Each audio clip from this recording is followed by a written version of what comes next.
Hi, everyone. How's it going?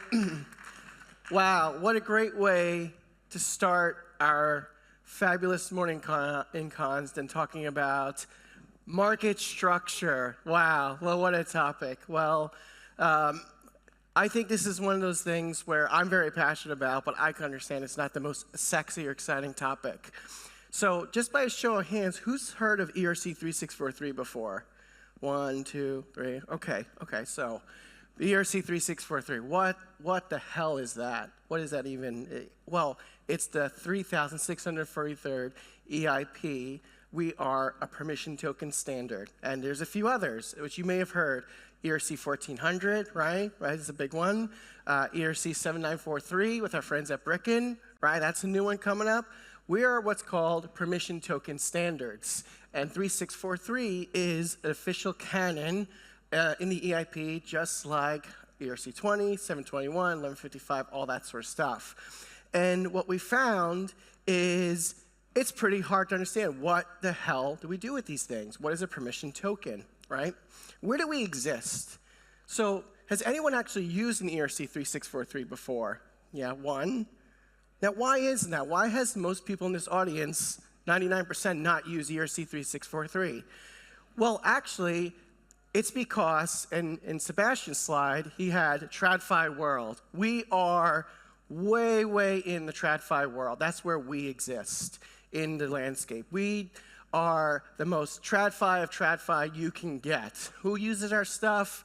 Fund admins, FMIs, large banks. Who knows, actually, how big ERC-3643 is? Does anyone know how many assets on chain that we have?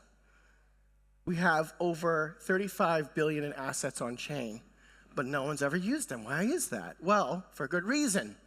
Because we deal within the big circle of RWAs, we deal in digital securities, right? This is a new term, digital securities. We are securities, which means that we can't easily go into DeFi and go into vaults and all these other cool things that we're looking at. It also means that we are the ones trying to get a lot of the institutions into blockchain, into Ethereum.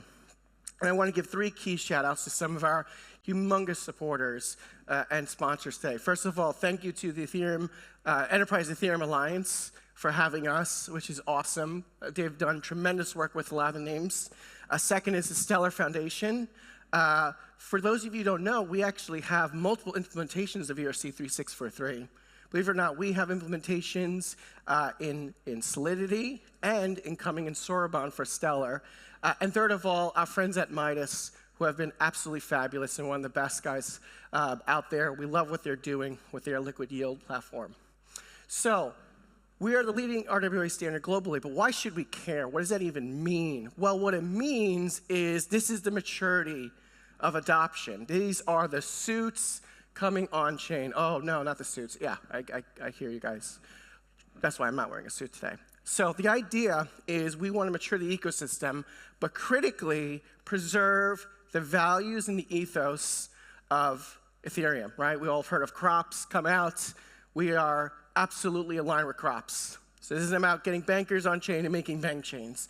This is about where the water meets the sand kind of deal.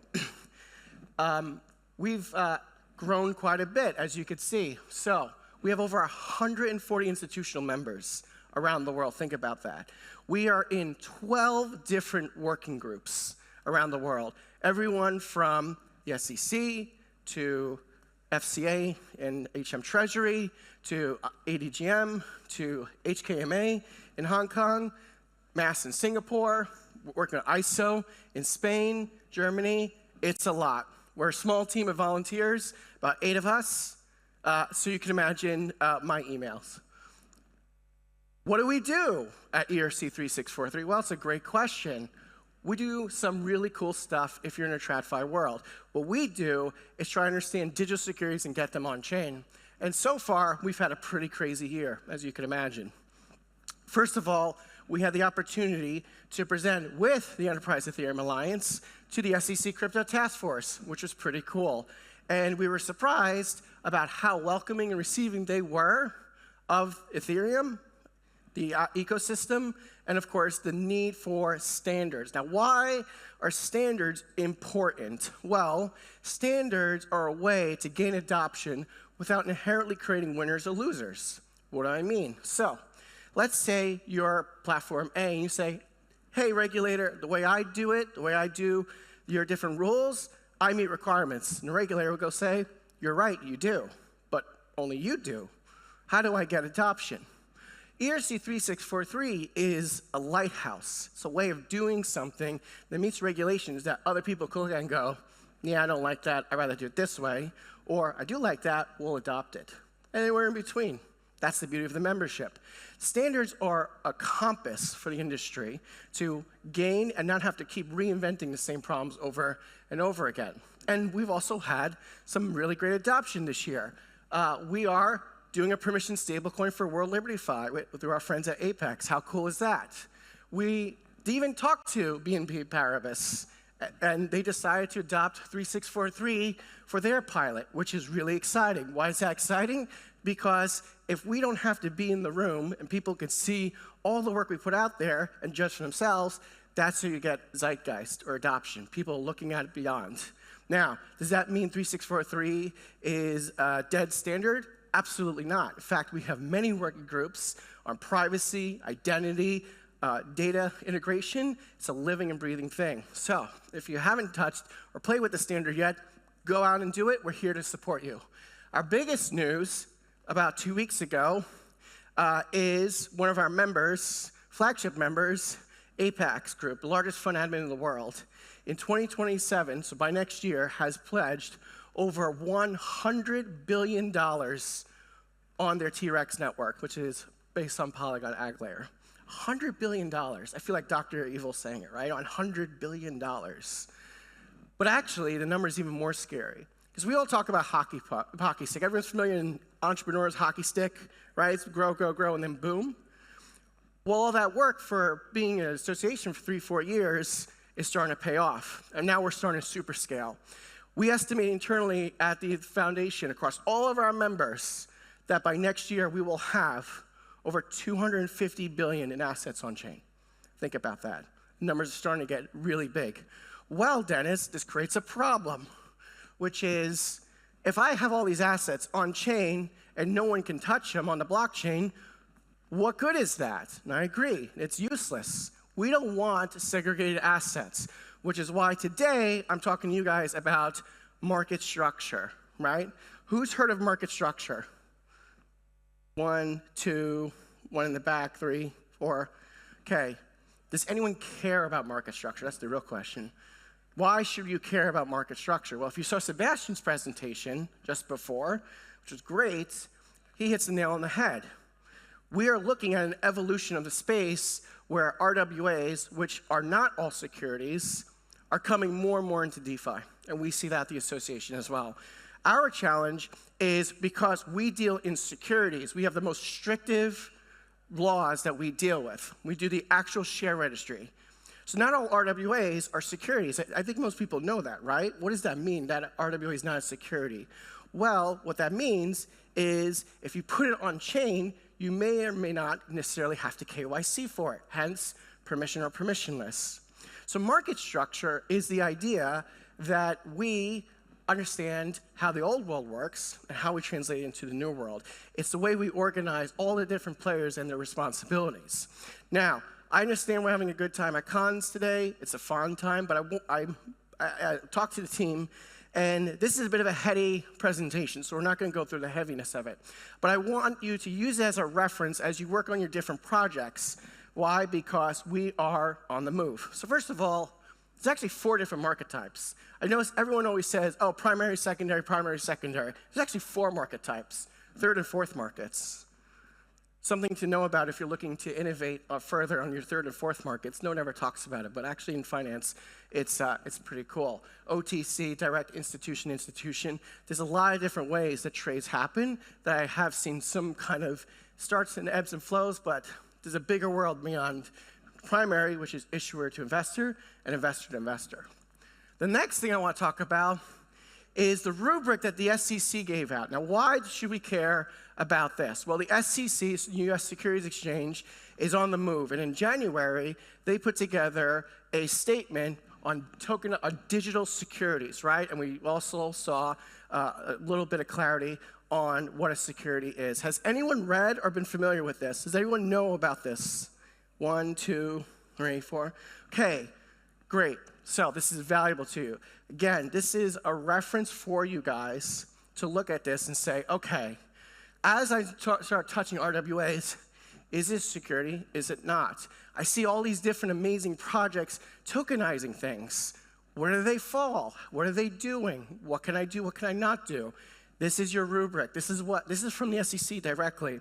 Now, what I've done for you is break it down, because it's heady stuff, on saying, okay, if this is the model, what can I do with it? What are the challenges? So the idea is, as I talk to all of our members, and we talk to regulators worldwide, over 23 different jurisdictions around the world we talk to, I want you to use this as a reference, as if you were sitting next to me at the SEC or somewhere at FCA, and saying, how are we thinking about this? Right? Because it's not always cool to think about, and securities lawyers are expensive. Okay, what I want you to keep in mind is the middle column. In fact, this one right here, crypto asset does not convey security rights. Does anyone know what that means by show of hands? If I say crypto asset doesn't convey security rights, does anyone know what that means?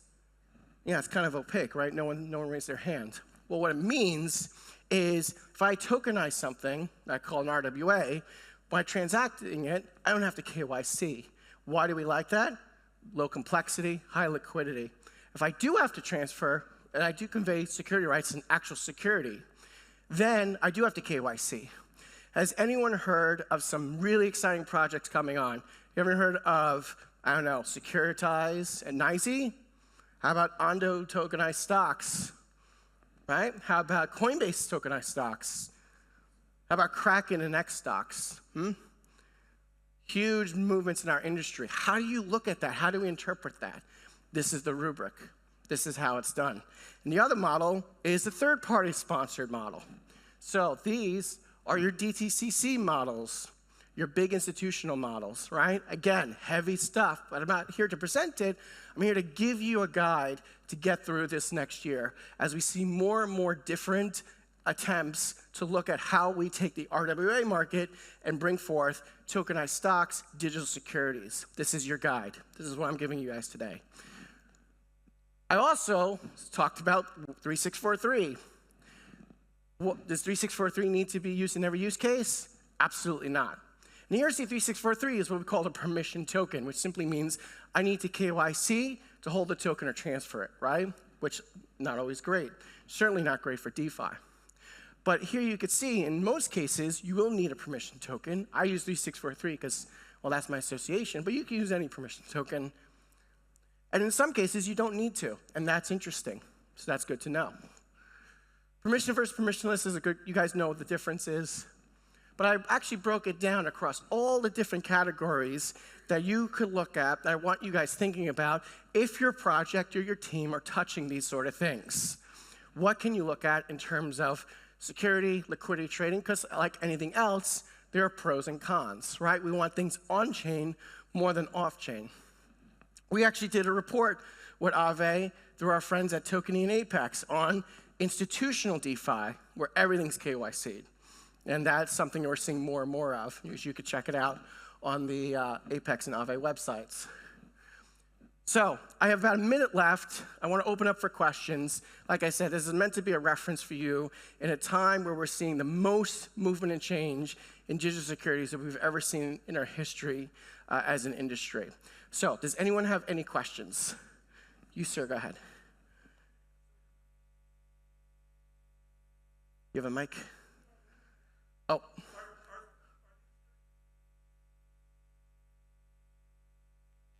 Yes, it does. Clawback. Ooh, clawback is a tough thing. In DeFi, clawback is untenable. Why? Because some third party can take out the tokens underneath you.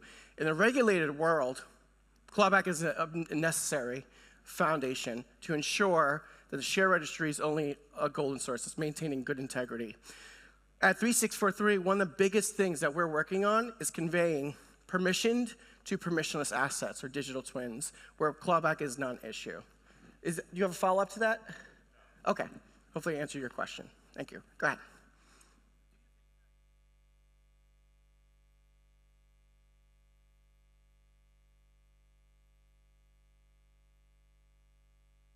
So the question is, do I think X stocks or any other, like Kraken X stocks, will remain on decentralized ledgers? On decentralized on DEXs.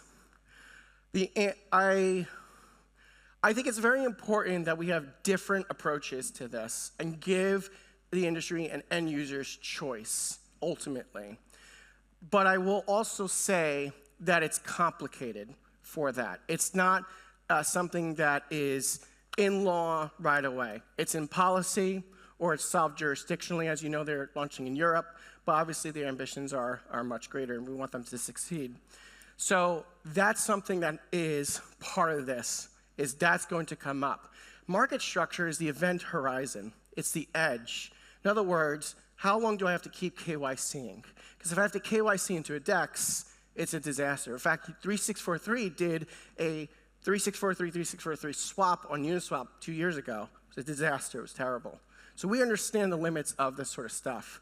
But the limits are informed by what is law and what is policy. And that's always a big thing to look at. In your case right now, they can do it outside of jurisdiction, but they're certainly working hard to get it to become law. So stay tuned on that. Great question. Come on, keep them coming. I'm here for you guys. Any other questions? Oh, in the back. Great.